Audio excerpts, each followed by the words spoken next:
The Hebrew word ramus. इससे पहला मैं आपको हिडन कनेक्शन दिखाऊं, मैं सबसे पहला चाहता हूं कि आप अदन की बाटिका में वो चीज़ों को जानें जहां पर यीशु ने आपको फिर लेकर आ रहे हैं।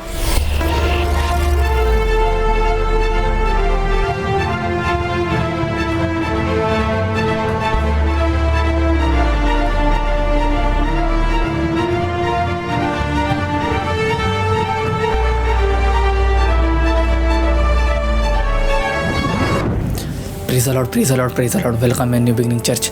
मैं सबसे पहले आपका स्वागत करता हूँ इस चर्च में। याद रखिए कि ये कोई चर्च ऐसी चर्च नहीं है जिसके नाम या संस्था भी चलती होंगी। ये चर्च वो चर्च है जो मसीह के नाम में चलती है। मैंने इसलिए न्यू बिगनिंग चर्च रखा ताकि आप न्यू सृष्टि हो, आप नए लोग हो। वो नहीं हो कि पुरानी बातें बाइबल कहती सब बीती की देखो नई बातें होगी, वो न्यू बिगिनिंग है। और परमेश्वर आज आपसे बात करने वाले हैं मेरी बहन मेरे भाई। देखो जिस तरह से लिखा है रेवलेशन 22 उसकी 2 तक। आज मैं आपको 2 चीज़ें बताने वाला हूँ कि एक हिजकियेल 47, एक है रेवलेशन। हम अब जाने वाले हिजकियेल और रेवलेशन में। आज मैं आपको बताने वाला हूँ कि कौन लोग स्वर्ग जाएंगे, अगर दूसरा चांस मिलेगा कि नहीं मिलेगा। मैं ये भी समझाने वाला हूँ कि चर्च कि परमेश्वर किस तरह से लोगों से आज प्रसन्न है, क्यों मतलब परमेश्वर ने ये अनुग्रह बनाया। और गॉड ब्लेस यू चर्च। मेरा मानना है कि ये टीचिंग आपको छुड़ा लेंगी। अगर आपके पड़ोस में कोई भी गलती या गुनाह में कहीं भी चीज़ों में फंसा होगा, ये टीचिंग उसको छुड़ाएंगी। मेरी बहन, अगर आप डर रहे होंगे मेरे भाई का क्या बनेगा, मेरी माता का क्या बनेगा, मेरे पिता क्या बनेगा, मैं ही प्रभु में अकेली चल रहा हूँ, तो मेरे भाई ये टीचिंग आपके लिए यीशु मसीह के नाम में मैं आपको हिब्रू भाषा में आज खोल दूँगा। क्या आप रेडी हो, क्या आप तैयार हो? इससे पहले मैं चाहता हूँ कि आप फ्री बैठ जाओ, क्योंकि आज परमेश्वर आपके सामने प्रकाशित वाक्य कुछ कुंजी लेकर आना चाहता है। चलो मैं सबसे पहला उत्पत्ति से लेकर प्रकाशित वाक्य तक आज गेम घूमेंगी। और मेरे बहुत ज़्यादा फेवरेट जो है ना चैप्टर्स होते हैं, जो रेवलेशन उत्पत्ति से आकर रेवलेशन पे ख़त्म होते हैं, वो मेरे मोस्टली फेवरेट चैप्टर्स होते हैं। जिस तरह से लिखा गया प्रकाशित वाक्य 22 की 2 में लिखा, कहता उस नगर की कहता सड़कों के बीचों बीच बहती थी। कहता लिखा नदी के उस पार कहता पार जीवन का वृक्ष था, जीवन का वृक्ष था।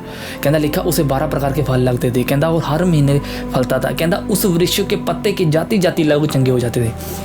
पर रुक जो चर्च, जो आपके लिए वर्ड नहीं लिखा गया, ये पता किन लोगों के लिए लिखा गया, ये अन्य जाति के लिए लिखा गया। देखो यहाँ पर जो ग्रीक में शब्द पता कौन सा आता है? एथनोन। एथनोन का मतलब पता है क्या होता है? इसमें जो नाउन वर्ते गया जेंटिव, न्यूट्रल, प्लूरल, मतलब कि प्लूरल। इसका मतलब पता है क्या होता है कि जेंटाइव जब भी यूज़ किया जाता है, जब मैंने या वुमेन के लिए किया जाता है, मतलब प्लूरल वो मतलब बहुत सारे लोगों के लिए किया जाता है। मतलब जहाँ पर न्यूट्रल जो शब्द आ रहा है, इसका मतलब कुछ भी लेना देना नहीं है कि क्रिश्चियन है, जो अन्य जाति कौन है, इससे कुछ लेना देना नहीं है। पर बाइबल कहती है इसके पत्ते से लोग चंगे होंगे। मैंने प्रभु से पूछा कि प्रभु जी आपने स्वर्ग में क्यों लगा रखा है पेड़? पर प्रभु ने मुझे को बता दिया। प्रभु कहता है कि मैं आपका ध्यान केंद्रित करना चाहता हूँ चर्च। इससे पहला मैं आपको लेकर जाना चाहता हूँ जिस तरह से लिखा गया हिजकियेल 47 की 12 में लिखा, कहता नदी के कहता दोनों किनारे उस पार तरह के कहता फलदार कहता पेड़ उगेंगे, कहता उस पत्ते को कभी नहीं मुरझाएंगे, ना उसमें फल कहता खराब होंगे, कहता वह हर महीने फल देंगे। कहता लिखा कहता क्योंकि मंदिर के पानी उस तक पहुँचता है, कहता और फल भोजन के काम आएगा, कहता उसके पत्ते उपहार के काम आएंगे। याद रखोगे चर्च, जो विश्वासी, जो पास्टर, जो अभी भी मसीह को फॉलो कर रहा है, उनके लिए बाइबल कहती फल है, पर जो अन्य जाति उनके लिए पत्ते हैं। समझ रहे कि नहीं? उनके लिए देखो जिस तरह प्रकाशित वाक्य 22 की 2 में लिखा, कहता उसे 12 प्रकार के फल लगते थे, कहता वह हर प्रकार महीने फलता था, कहता उस वृक्ष के पत्ते से जाति जाति के लोग चंगे हो जाते थे। ग्रीक में आता एथोन। एथोन का मतलब जो भी आपकी पड़ोस में भाई बहन चाचा था। परमेश्वर कहता है कि एक मौका ऐसा आएगा स्वर्ग में, परमेश्वर बोलेंगे ते मतलब कि तुझे मेरे पुत्र पर विश्वास है, और बोलेंगे प्रभु विश्वास है, वो पत्ता तोड़ कर देंगे। बाइबल कहती है उसके अंदर हीलिंग प्रवेश करेंगे, वो स्वर्ग में बुलाए जाएंगे। इससे पहले मैं बताना चाहता हूँ कि चर्च जिस तरह लिखा गया जीवन का वृक्ष, जो जीवन का वृक्ष का पैटर्न क्या है। जब आदम और हवा को बाइबल कहती परमेश्वर ने बनाया था, बाइबल कहती है जीवन के वृक्ष के, बाइबल कहती परमेश्वर ने बोला तो सभी प्रकार के वृक्षों के मतलब फल तोड़कर खाता था, बट एक ही तो तोड़कर ना खाना। बाइबल कहती है भले और बुरे के ज्ञान था, वो था व्यवस्था, क्योंकि भले और बुरी ज्ञान का वो मतलब प्रतीक है। जिस तरह से लिखा गया, देखो जिस तरह से हम चलते, सबसे पहला मैं आपको लेकर जाना चाहता हूँ चर्च जिस तरह से लिखा गया। परमेश्वर यीशु मसीह ने बोला कि मैं तुम्हें जीवन का वृक्ष दूंगा, मैं फल दूंगा।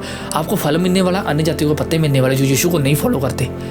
परमेश्वर सभी लोगों को बैकग्राउंड में बचा रहे हैं। इसलिए मैं बताया ना, इब्रानी भाषा में शब्द आता है, इसको बोलते हैं रेमस। रेमस जब भी वर्ड यूज़ करता है, इसका मतलब कि परमेश्वर हिब्रू भाषा में हिडन करेक्शन कर रहे हैं लोगों के साथ।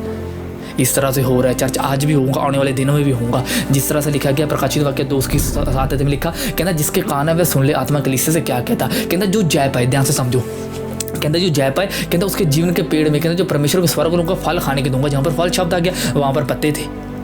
और जो हिजकिय्याह की पुस्तकों में क्या लिखा, कहता उसके फल भोजन काम आएंगे। मतलब जो हमारा भोजन होगा ना स्वर्ग में, चर्च आपको पता है वो कौन सा होगा? वो बाइबल कहती फल होंगे, पेड़ लगे होंगे, फल तोड़ कर खाएंगे। मैंने बाइबल में ऐसा नहीं पढ़ा वहाँ पर न्यूडल होंगे, वहाँ पर ये चीज़ होंगे, वहाँ पर वो चीज़, अरे वहाँ पर बाइबल कहती फल होगा जो जीवन के वृक्ष में से बहता होगा। हालेलुया।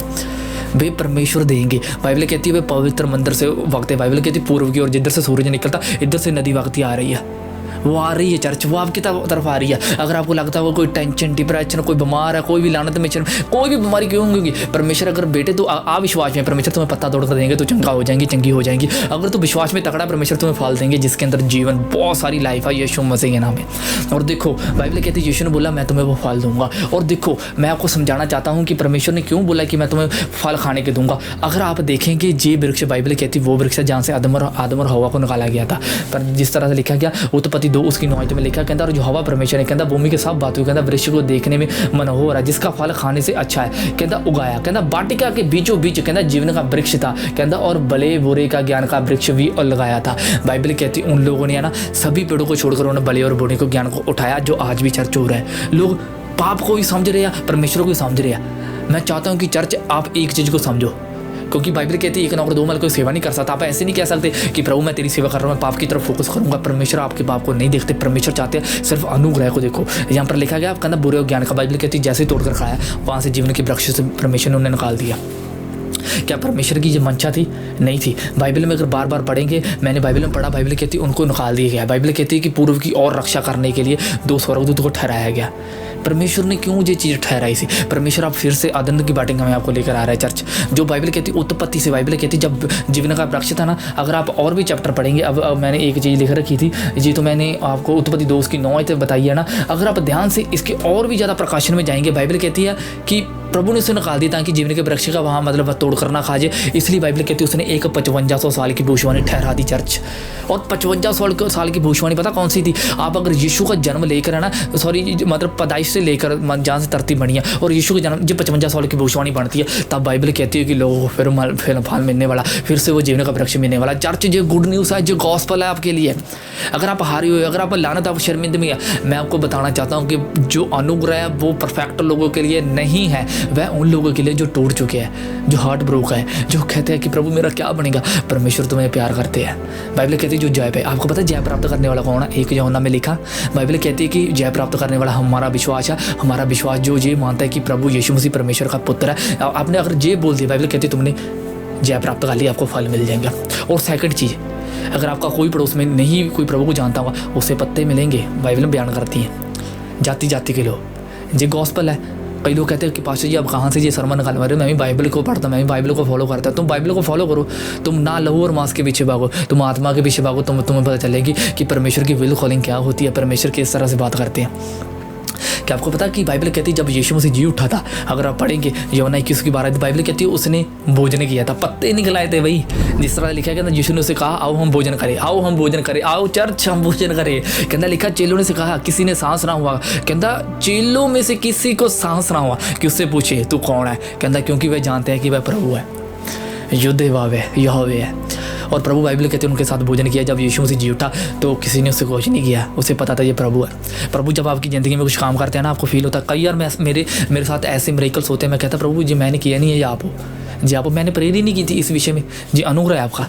मैंने ये इसमें मेहनत ही नहीं की, मैंने कुछ ऐसा काम ही नहीं किया होगा कि भला कि जिसके कारण जी मुझे मिला होगा। जी परमेश्वर का अनलिमिटेड फेवर होता है चर्च। परमेश्वर आपके खिलाफ नहीं है, वो आपके साथ है। परमेश्वर आपसे मोहब्बत करते हैं। इसलिए बाइबल कहती है जो अदन की बाटी का वृक्ष से निकाला गया, परमेश्वर ने बैकग्राउंड देखो कितना तगड़ा लेकर आता है। इसलिए इब्रानी 5 में क्या बोलते हैं? Ramus, hidden connections. परमेश्वर देखो कैसे हिडन कनेक्शन चर्च कर रहे हैं। अब बाइबल कहती है तुमने उन लोगों के समान नहीं बनना जो बाइबल कहती है जिनका कोई क्रिश्चियनिटी मर जाता, वो कहते हैं हाय प्रभु मेरा क्या बनेगा। प्रभु कहता है 1 थिस्सलुनीके 4 उसकी 13 जब लिखा, कहता है हे भाइयों हम नहीं चाहते कि तुम उस विषय में सोते रहो, ज्ञानी रहो। ऐसा ना हो कि तुम भी दूसरों के समान शो करो जिससे आशा ही नहीं। क्रिश्चियनिटी में मैंने लोग देखे जिसे आशा ही नहीं है। मैं प्रभु को फॉलो करती हूँ पर मेरा हस्बैंड कहाँ गया हूँ। अरे तुम्हें आशा ही नहीं है। बाइबल कहती है जिसको आशा नहीं तुमको उससे समान ना बनो। मैंने बता दिया कि अगर आपका कोई भाई बहन, अगर कोई भी पड़ोस में कोई मर गया होगा, वो आपको स्वर्ग में लेंगे, क्योंकि ये यीशु का वादा। यीशु ने बोला, पतरस ने बोला, प्रभु ऐसे स्वर्ग जाना बहुत कठिन होगा। यीशु ने बोला, जिसने मेरे सुसमाचार करके ना सभी को छोड़ दिया वो स्वर्ग लोग में प्रांत लोग में अपने भेड़ बकरे बच्चे, बाइबल कहती सब कुछ पाएंगा। ये यीशु का वादा है, तू बेहतर कराना बचाया जाएगा। और पता, जैसे मूसा के कारण इजराइल बचाया गया, ऐसे यीशु के कारण आप बचाए जाएंगे। और यीशु हमारा रहबर है, यीशु हमारा सलाहकार है, और यीशु हमें धोखा नहीं देता। देखो, मैंने सिर्फ बता दिया कि आपने इनके समान नहीं बनना। परमेश्वर ने आपके लिए पैटर्न रखे हैं। अगर मैंने देखा कि कई बार मैं जब बाइबल ज़्यादा पढ़ता था, मुझे ऐसा लगता था यार मेरे मॉम डैड का उद्धार कैसे होगा, इन लोगों का कैसे उद्धार होगा। पर मैंने ना बार बार प्रभु से मैसेज ये मांगा था। प्रभु ने मेरे सामने रेवलेशन खोली है। परमेश्वर कहता है रेवलेशन में, बेटे तेरे को नहीं पता कि पत्ते हैं जो मतलब कि जो विश्वास नहीं करते उनको दूसरा मौका दिया जाएगा, पत्ते तोड़कर खाएंगे वो चंगे हो जाएंगे, स्वर्ग में बुलाए जाएंगे। इसको बोलते हैं न्यू जेरूशलम।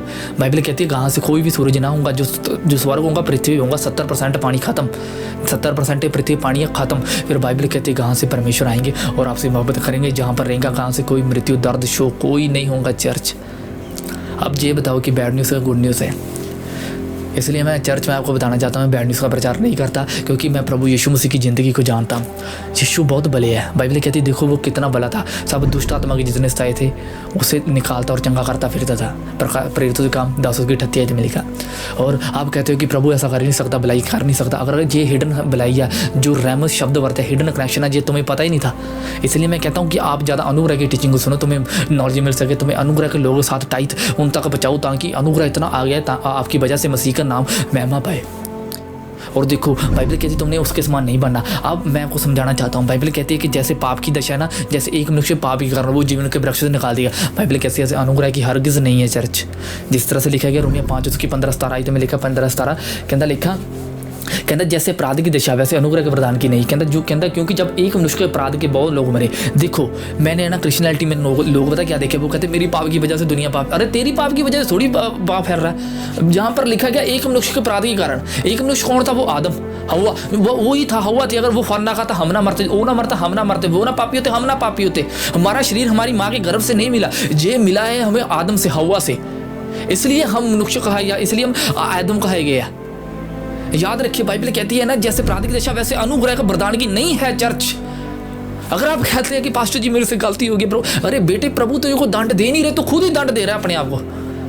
यहाँ पर लिखा गया जैसे अनुग्रह के अंदर लिखा जैसे अपराध की दशा वैसे अनुग्रह के वरदान की नहीं। अगर आप मेरी बहन, अगर कोई भाई कोई भी सुन रहा होगा, अगर आपसे जितनी मर्जी बड़ी गलती क्यों ना होगा, अगर आप अनुग्रह को फॉलो करते हैं परमेश्वर तुम्हें बदल के रख देंगे, क्योंकि तेरे मन को जानकारी होनी चाहिए। कहता लिखा जैसे अपराध की दशा वैसे अनुग्रह के वरदान की नहीं। कहता क्योंकि जब एक मनुष्य के अपराध के कहता बहुत लोग मरे, कहता तो परमेश्वर का अनुग्रह उससे कहता जो दान एक मनुष्य अर्थात यीशु मसीह के कहता अनुग्रह से बहुत लोग अवश्य अदकाई से हुआ। कहता जैसे एक मनुष्य कहता पाप के कारण कहता फल हुआ, वैसे दान की दशा नहीं। कहता क्योंकि एक ही कारण दंड की आज्ञा फैलता हुआ, कहता परंतु बहुत से अपराधी के कारण कहता ऐसा प्रदान उत्पन्न है कि लोग धर्मी ठहरे। कहता क्योंकि जब एक मनुष्य के अपराध के कारण मृत्यु में कहता एक के द्वारा राज्य किया, कहता तो जो लोग धर्मी लोगों को कहता जो धर्मी लोगों का प्रदान कहता अनुग्रह धर्मी लोगों का प्रदान बहुत ऐसे पाते हैं एक मनुष्य साथ यीशु मसीह के द्वारा अनंत जीवन में राज्य करेंगे चर्च। और यहाँ पर एक शब्द पता क्या था, अगर ध्यान से पढ़ेंगे कहता एक मनुष्य के अपराध के कारण कहता मृत्यु राज्य किया। अगर सपोज करो एक इतना बड़ा फैक्ट है, देखो कि आदम अगर ना मरता हम ना मरता, दुनिया में कितने लोग मर रहे हैं। पर मजे की बात पता क्या है, बाइबल कहती है जैसे आदम मरते हैं मसीह में सभी जलाए जाएंगे। जो हिडन पैटर्न लगा, सपोज करो अगर आज तक दुनिया में 80 लाख करोड़ लोग मर गए होंगे, तो परमेश्वर यहाँ पर पता क्या कर रहे हैं, यीशु को भेजकर उन लोगों को फिर से जीवित कर रहे हैं, स्वर्ग बुला रहे हैं। यह हाइड इब्रानी भाषा में क्या कहते हैं, इसको क्या कहते हैं, रेमज हिडन कनेक्शंस। इसलिए मैं कहता हूँ कि आप थीम समझो अनुग्रह की, कि अनुग्रह की थीम क्या है चर्च।